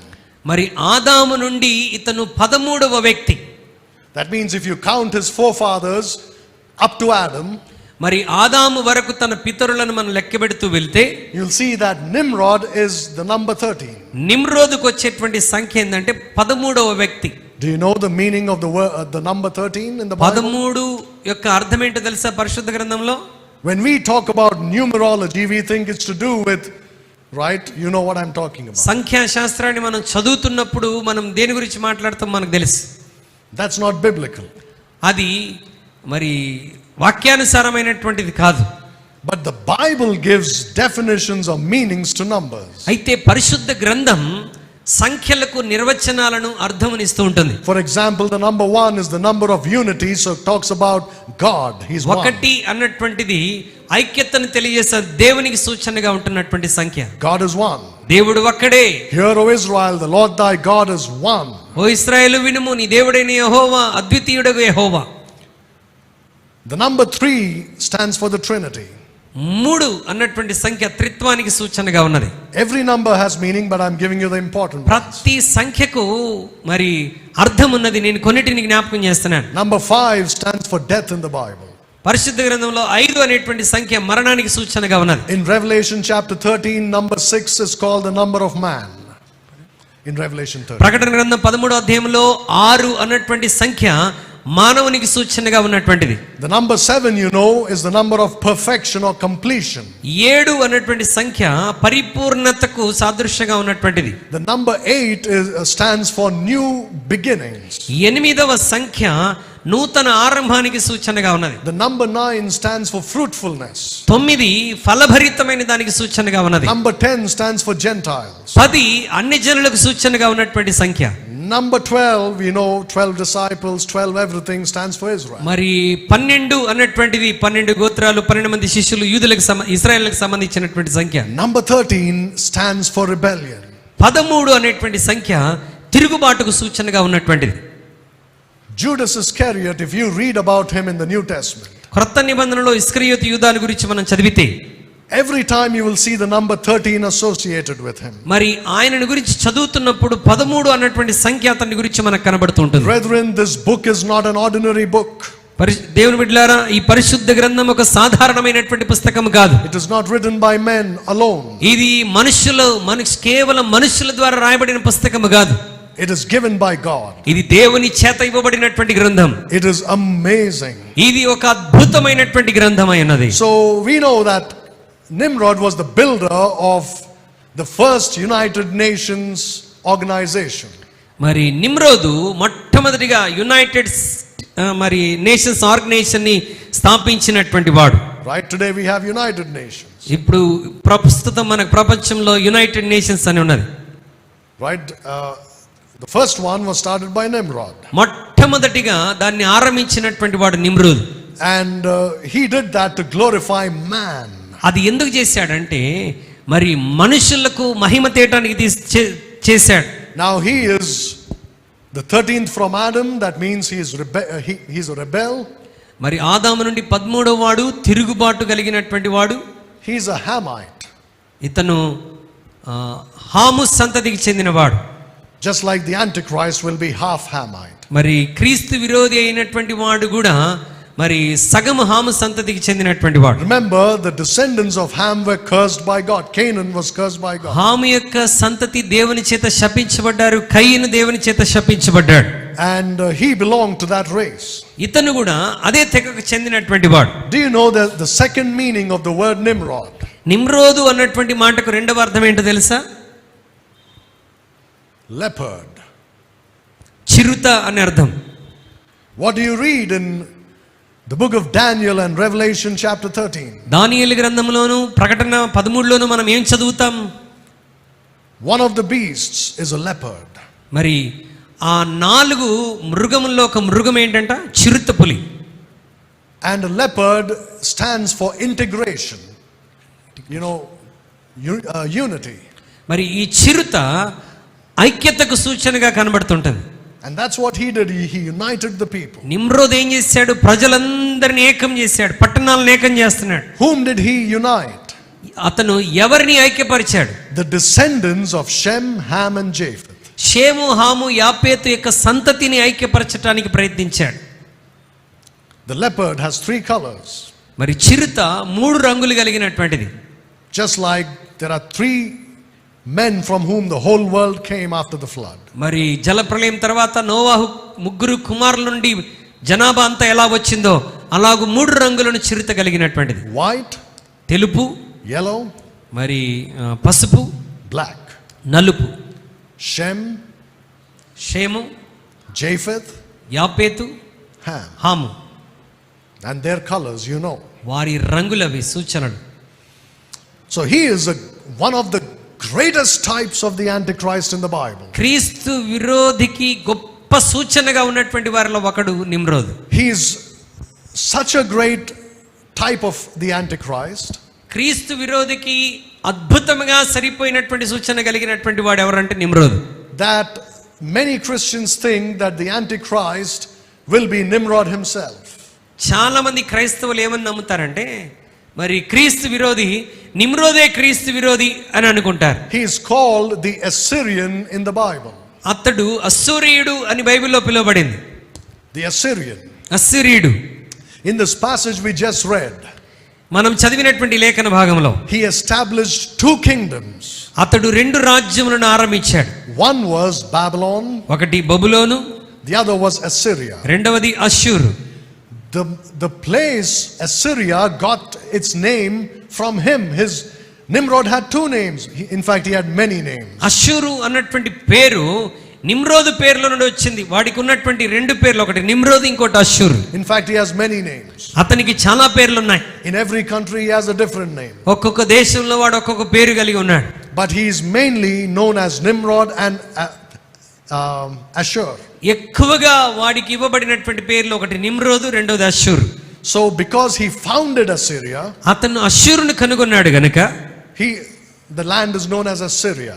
మరి ఆ యొక్క దేశానికి అష్షూరు అన్నటువంటి పేరు పెట్టబడింది. Take a Bible concordance. Bible concordance మనం చూస్తే and look up the word Assyrian. Assyria అన్నటువంటి పదాన్ని మనం చూస్తే, right, the one that I wrote there. నేను రాసినటువంటి ఈ అస్సిరియా అన్నటువంటి పదం, అస్సిరియన్ అన్నటువంటి పదం, you will be shocked to see what God says about him. దేవుడు వారిని గురించి ఏమి చెప్తున్నాడో మనం చాలా మరి షాక్ అయిపోతాం ఆ మాటలు వింటే. The Assyrian is another name for the Antichrist. Assyrian అన్నటువంటి పేరు క్రీస్తు విరోధికి ఇవ్వబడినటువంటి మరి ఒక పేరు. You'll read about it in the book of Isaiah and other books as well. యెషయా గ్రంథంలోను ఇతర గ్రంథాల్లోనూ మనం ఆ పేరును మనం చూస్తాం. The original greatest type of the Antichrist is Nimrod. మరి క్రీస్తు విరోధికి గొప్ప సూచనగా ఉన్నటువంటి వారిలో నిమ్రోద్ ఒక ప్రాముఖ్యమైన వాడు. Another thing about Nimrod was that he is worshipped as God. మరి నిమ్రోదుకున్నటువంటి మరి యొక్క విషయం ఏంటంటే వాడు కూడా దేవుని వలె కొనియాడబడ్డాడు. Everything points to the fact that he was a shadow of the Antichrist. ఇవన్నీ కూడా క్రీస్తు విరోధికి ఛాయగా ఇతను కనబడుతున్నాడని మనకు స్పష్టంగా అర్థమవుతుంది. So you see, you have Cain who was cursed. మరి శపించబడినటువంటి రాజు ఇక్కడ మనకు కనబడుతున్నాడు. Cain. కయీను శపించబడిన వాడుగా కనబడుతున్నాడు. Then you have Nimrod who comes from the race that is cursed. మరి నిమ్రోదు అనేటువంటి వాడు కూడా శపించబడుతున్నట్టుగా మనం ఇక్కడ చూస్తున్నాం. So two types of the Antichrist. మరి క్రీస్తు విరోధికి ఉన్నటువంటి రెండు సూచనలు కలిగినటువంటి వ్యక్తులను చూసాం. By the way, do you know this? ఈ విషయం మీకు తెలుసా? Every ancient religion on earth. మరి ప్రపంచంలో ఉన్నటువంటి ప్రతి ప్రాచీన మతము కూడా, When I say every, I mean every. ప్రతి ప్రాచీన మతం అంటే భూమి మీద ఉన్నటువంటి ప్రతి మతము కూడా. That means here also. మరి ఇక్కడ ఉన్నటువంటిది కూడా. Their God, their main God is Nimrod. వారి ప్రాముఖ్యమైన దేవుడు ఎవరు? Nimrod. And do you know what they believe about him? వారు అతని గురించి ఏమని నమ్ముతారు తెలుసా? They believe that he is going to come back to life one day. వాళ్ళు నమ్మేది ఏంటంటే వారి దేవుడు ఒక రోజున మరలా జీవంలోనికి వస్తాడు. What does the Bible say about the Antichrist? క్రీస్తు విరోధి గురించి బైబిల్ ఏమని చెప్తున్నది? Look at Revelation chapter 17. ప్రకటన గ్రంథం 17వ అధ్యాయంలోనికి రండి.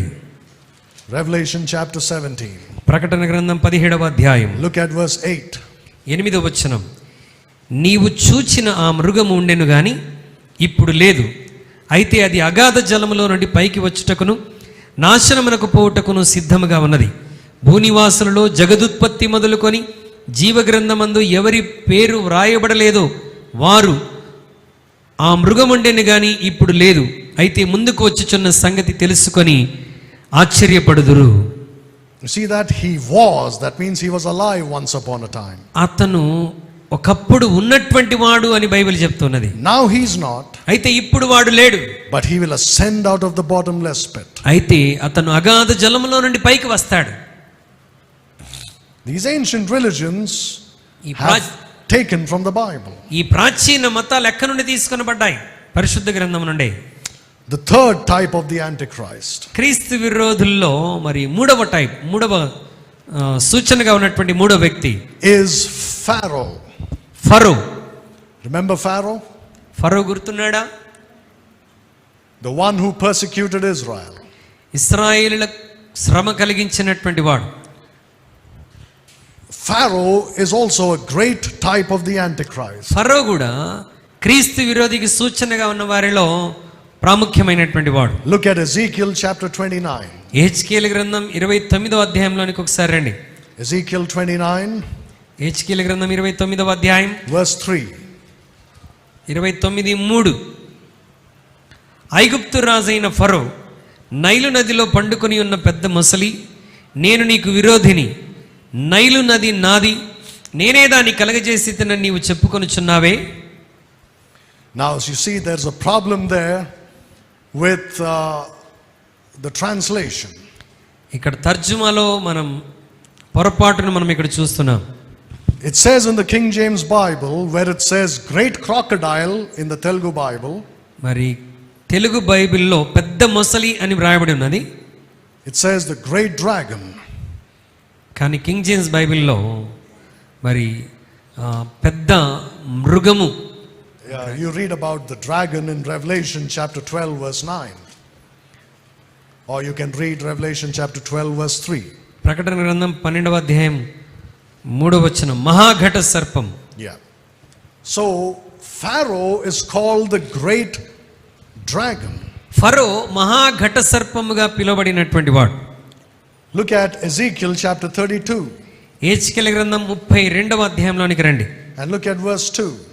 2వ వచనం, నరపుత్రుడా, ఐగుప్తు రాజైన ఫరోను గురించి అంగలార్పు వచనమెత్తి అతనికి ఈ మాట ప్రకటింపుము. జనములలో కొదమ సింహం వంటి వాడవని నీవు ఎంచబడితివి, జలములలో మొసలి వంటి వాడవై నీ నదులలో రేగుచు నీ కాళ్లతో నీళ్లు కలియబెట్టితివి. వాటి వాగులను బురదగా చేసితివి. Now can Pharaoh really do that? ఫరో నిజంగా అలా చేయగలడంటారా? What do you think? You think he can really do that? ఇక్కడ రాయబడినటువంటి కార్యాన్ని ఫరో చేయగలడంటారా? Now look at this. He's called a young lion. మరి కొదమ సింహం అని పిలువబడుతున్నాడు. Look at 1 Peter 5:8. Who's called a lion in the Bible? Apart from Jesus Christ. యేసు క్రీస్తు తర్వాత మరి సింహముగా పిలువబడినటువంటి వారిలో ఉన్నటువంటి వారు ఎవరు? 1 Peter 5:8. మొదటి పేతురు 5వ అధ్యాయం 8వ వచనంలో మనం చూస్తాం. He's called a roaring lion. మరి మీ విరోధి అయిన అపవాది గర్జించు సింహము వలె. There you have it. Pharaoh is likened to a great dragon and to a young lion. ఫరో మరి మహా ఘట సర్పం వలె కొదమ సింహం వలె కనబడుతున్నటువంటి వాడు. In Isaiah 27 verse 1, యెషయా గ్రంథం 27:1లో you have something known as Leviathan. యెషయా గ్రంథం 27:1లో మరొక విషయాన్ని మనం అక్కడ చూస్తా ఉన్నాం. I don't know what it says in the Telugu Bible. ఆ దినమున యెహోవా గట్టిదై గొప్పదై బలమైన తన ఖడ్గం పట్టుకొనును, తీవ్ర సర్పమైన మకరమును వంకర సర్పమైన మకరమును ఆయన దండించును. You see that serpent there is Leviathan. ఇక్కడ సర్పము అన్నటువంటి మాట వ్రాయబడి ఉన్నది. Piercing serpent, crooked serpent. తీవ్ర సర్పము వంకర సర్పం. That is the great dragon and Adi- Pharaoh is called that. ఇది మహాఘట సర్పం అనగా ఫరోకు ఆ పేరు ఇవ్వబడింది. Now remember when Moses came and said to Pharaoh, let my people, God says, let my people go. మోషే ఫరో దగ్గరికి వచ్చి ఇదిగో నా దేవుడు చెప్పాడు నా ప్రజలను పోనిమ్మని అని చెప్పినప్పుడు What did he answer? అతను ఏమని జవాబిచ్చాడు? Look at Exodus chapter 5 verse 2. నిర్గమకాండం 5వ అధ్యాయం 2వ వచనంలో ఫరో ఏమని జవాబిచ్చాడు చూడండి. ఫరో నేను అతని మాట విని ఇశ్రాయేలును పోనిచ్చుటకు యెహోవా ఎవడు? నేను యెహోవాను ఎరుగను, ఇశ్రాయేలును పోనీయనెను. This is the pride of the devil himself. చూడండి, ఇది సాతాను యొక్క గర్వం అని మనకు అర్థమవుతుంది. And remember this, when he did not allow Israel to go, God brought plagues on Egypt. ఇశ్రాయేలీల్ని పోనివ్వనందుకు దేవుడు ఐగుప్తు మీదకి ఏం తీసుకొచ్చాడు? తెగులు తీసుకొని వచ్చాడు. And who suffered? Pharaoh also suffered. ఎవరు ఆ తెగులు చేత శ్రమ అనుభవించారు? ఫరో కూడా శ్రమ అనుభవించాడు. Now look at Revelation chapter 16. ప్రకటన గ్రంథం 16వ అధ్యాయంలోనికి ఒకసారి రండి. Look at Revelation chapter 16 and verse 10. 10వ వచనం, ప్రకటన 16:10. 5వ దూత తన పాత్రను ఆ క్రూర మృగం యొక్క సింహాసనం మీద కుమ్మరింపగా దాని రాజ్యము చీకటి కమ్మెను, మనుషులు తమ కలిగిన వేదనను బట్టి తమ నాలుకలు ఖర్చుకొనుచుండిరి. Do you remember where this happened before? ఈ చీకటి కమ్మేటువంటి సందర్భం ఎక్కడ చూసాం ఇంతకుముందు? ఐగుప్తు దేశంలో.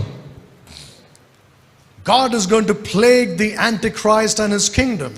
దేవుడు క్రీస్తు విరోధికి తన సామ్రాజ్యానికి ఆయన తెగులు రప్పించబోతున్నాడు. So Pharaoh stands as a great type of the Antichrist. ఫరో కూడా క్రీస్తు విరోధికి గొప్ప సూచనగా కనబడుతున్నాడు. Just like Nimrod and Cain. నిమ్రోదు కయీను వలె. There's another one. మరొక వ్యక్తి. Look at Numbers chapter 22. సంఖ్యాకాండం 22వ అధ్యాయం. Look at Numbers chapter 22. సంఖ్యాకాండం 22వ అధ్యాయం. And maybe just one verse there.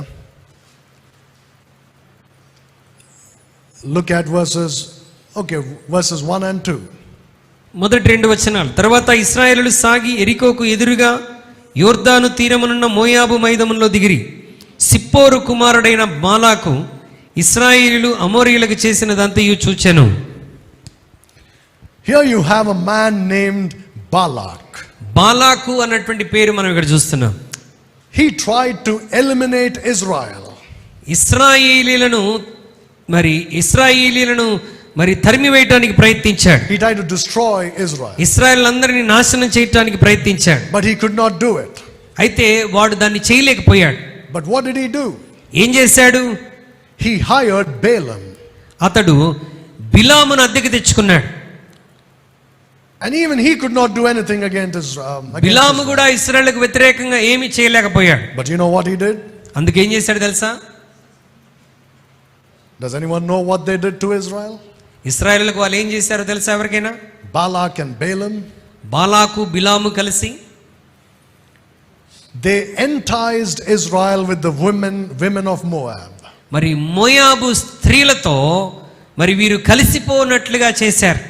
And the men of Israel went to the women of Moab.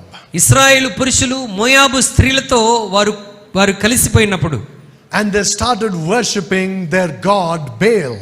మరి ఇశ్రాయేలీలు మోయాబు స్త్రీలతో కలిసి మరి మోయాబీల దేవుడైనటువంటి మరి బయలును ఆరాధించడం మొదలుపెట్టారు. Do you know what you're seeing here? ఇక్కడ మనం ఏం చూస్తున్నాం తెలుసా? You're seeing 3 B's. ఇక్కడ 3 బీలు మనం చూస్తున్నాం. Baal, Balak, Balaam and Balaam. మరి బయలు, బాలాకు, బిలాము. You know who they stand for? వీరు దేనికి సూచనగా ఉన్నారు తెలుసా? Satan, సాతాను, Antichrist, క్రీస్తు విరోధి, and the false prophet. అబద్ధ ప్రవక్త. You can look at Revelation chapter 16. ప్రకటన గ్రంథం 16వ అధ్యాయంలో గనుక మీరు చూస్తే Revelation chapter 16, look at ప్రకటన గ్రంథం 16వ అధ్యాయం verse 13. There you have the number 13 again. 13వ వచనం. మరలా అక్కడ 13 అన్న సంఖ్య మనం చూస్తున్నాం. మరియు ఆ ఘట సర్పము నోటి నుండి, క్రూర మృగము నోటి నుండి, అబద్ధ ప్రవక్త నోటి నుండి కప్పల వంటి 3 అపవిత్రాత్మలు బయలువెడలగా చూచి తిని. The devil is the unholy trinity. మరి సాతానుడు అపవిత్రమైన త్రిత్వం, God is the holy trinity. దేవుడు పరిశుద్ధమైన త్రిత్వం అయి ఉన్నాడు. God is God the Father, God the Son, God the Holy Spirit. దేవుడు ఎలా ఉన్నాడు మనకి? తండ్రి అయిన దేవుడు, కుమారుడైన దేవుడు, పరిశుద్ధాత్మ దేవుడు. The devil is again 3, the devil, the Antichrist, and the false prophet. మరి సాతానుడు కూడా, సాతానుడు, క్రీస్తు విరోధి, అబద్ధ ప్రవక్త. You have Baal. ఇక్కడ బయలున్నాడు. He's like Satan. బయలు సాతానికి సాదృశ్యం. Balak, బాలాకు క్రీస్తు విరోధికి, బిలాము అబద్ధ ప్రవక్తకు సూచనగా ఉన్నారు. so there you have a great type of the Antichrist there in the form of Balak. So ఇక్కడ 4వదిగా క్రీస్తు విరోధికి గొప్ప సూచనగా ఉన్నటువంటి వ్యక్తి బాలాక్. The word Balak means bull or ox. బాలాకు అనంటే ఎద్దు అని అర్థం. And do you know who is worshipped in that form? మరి ఎద్దు రూపంలో ఎవరు ఆరాధించబడుతున్నారు? Lucifer. Lucifer. Because he's a cherub. ఎందుకంటే వాడు పడిపోయిన దూత.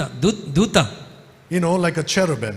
మరి కెరూబుగా ఉన్నటువంటి వాడు. And the cherubs have 4 heads. కెరూబుకు 4 తలలు ఉన్నాయి. One of them is the head of an ox. ఒకటి ఎద్దును పోలినటువంటి రూపం. But he himself is a serpent. అయితే వాడు తనకు తానుగా సర్పమైనటువంటి వాడు. That's why you see the worship of bulls and the worship of serpents. అందుకొరకే ఎద్దులను ఆరాధించటం, సర్పములను ఆరాధించటం మనం చూస్తున్నాం. You know a seraphim, right? మరి సెరాపులు మనకు తెలుసు. You read in Isaiah 6. యెషయా గ్రంథం 6వ అధ్యాయంలో సెరాపులు మనం చూస్తాం. The word seraphim comes from seraph. మరి సెరాఫిమ్ అనేటువంటిది సెరాఫ్ అనేటువంటి పదం నుండి వస్తుంది. What is the word for serpent in India? భారతదేశంలో మరి సర్పమునకు పేరేంటి? There it is. Comes from the word seraph. మరి సర్పము అన్నటువంటి మాట సెరాపు నుండి వచ్చినటువంటిది. The worship of angels. దేవదూతలను ఆరాధించటం.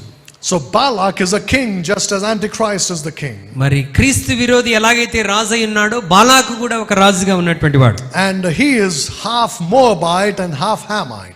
ఇతను సగము మోయాబీయుడు, సగము హాము సంతతికి Now, చెందినవాడు. I don't have the time to give you all the verses, but he's a great type of the Antichrist. మరి ఇతను కూడా క్రీస్తు విరోధుల సూచనలో ఒక గొప్ప సూచనగా కనబడుతున్నవాడు. And you see, God has given so much of information about the Antichrist. దేవుడు క్రీస్తు విరోధిని గురించి చాలా సమాచారాన్ని మనకి ఇస్తున్నాడు. Unless we understand it, we will not understand many parts of the Bible. మనము వీటిని గ్రహించకపోతే పరిశుద్ధ గ్రంథంలో అనేక భాగాలను మనం గ్రహించలేం. In fact, Most of the Old Testament cannot be understood if you don't understand some of these things. మరి ఈ విషయాలన్నీ మనం అవగాహన చేసుకోకపోతే మరి పాత నిబంధన గ్రంథంలోని అనేకమైనటువంటి పుస్తకాలు మనం సరిగా అవగాహన చేసుకోలేం. When you read the Old Testament and believe it, నీవు పాత నిబంధన గ్రంథాన్ని చదివి దాన్ని నమ్మినప్పుడు, the New Testament, మరి క్రొత్త నిబంధన నువ్వు చదివి దాన్ని నమ్మినప్పుడు, and then read the Old Testament, అటు తర్వాత నువ్వు పాత నిబంధన చదివితే the New Testament opens up the Old Testament. క్రొత్త నిబంధన పాత నిబంధనను మనకు తెరిచి చూపెడుతుంది. Now, if you only read the Old Testament about Cain, Nimrod, Pharaoh and Balak, you'll think they were just some bad kings, that's all. నీవు పాత నిబంధన గ్రంథంలో కేవలం ఈ వ్యక్తుల్ని చదువుతుంటే వీళ్ళు పెద్ద భయంకరమైనటువంటి రాజులు కాదేమో అని మనం అనుకుంటుంటాం సర్వసాధారణంగా. You'll think they're just some normal people. ఈ సాధారణమైనటువంటి వ్యక్తులే అని మనం అనుకుంటాం. But when you look at it in the light of the book of Revelation, మరి ప్రకటన గ్రంథపు వెలుగులో మనం ఈ విషయాలన్నీ చూడగలిగితే these things come to life. ఇవి మనకు ఒక వెలుగునిస్తాయి. It's like, oh my goodness, yes, this is exactly like what it says in Revelation. ఇదిగో ప్రకటన గ్రంథంలో రాయబడినటువంటి విషయం ఈ విధంగా ఉన్నదా అని మనం అర్థం చేసుకోగలం. Your eyes would be opened. మన కన్నులు తెరవబడతాయి. That's why it's good for you to be students of God's word. కాబట్టి దేవుని వాక్యానికి మంచి విద్యార్థులుగా ఉండటం చాలా మంచిది. It's important that we are good students. మనము మంచి విద్యార్థులమై ఉండాలి పరిశుద్ధ గ్రంథంలో. Not just read it and then forget about it. ఏదో కాసేపు చదివి మర్చిపోయేటువంటి వారంగా కాదు. Not just read a few verses a day. రోజుకి ఏదో కొన్ని వచనాలు చదివేసుకుని తృప్తి చెందటం కాదు. Not just reading it to see what promises you can find. లేకపోతే ఈ రోజు వాక్యం చదువుతుంటే దేవుడు నాకు ఏ వాగ్దానం ఇస్తాడా అని చదవటం కాదు. Don't be so weak. చాలా బలహీనమైన విశ్వాసాలుగా ఉండవద్దు. We should be mighty in the scriptures. దేవుని వాక్యంలో మనం బలవంతులుగా ఉండాలి. And that can only happen if you study the word of God. దేవుని వాక్యంలో బలవంతులం అవ్వాలంటే దేవుని వాక్యాన్ని మనం లోతుగా చదివితేనే ధ్యానిస్తేనే అవ్వగలం. Our life should be based on this book. మన జీవితం అంతా పరిశుద్ధ గ్రంథాన్ని ఆధారం చేసుకొని ఉండాలి. And study everything that God has put it. పరిశుద్ధ గ్రంథంలో దేవుడు రాసించిన ప్రతిదీ మనం ధ్యానించాలి. Let's pray. ప్రార్థన చేద్దాం.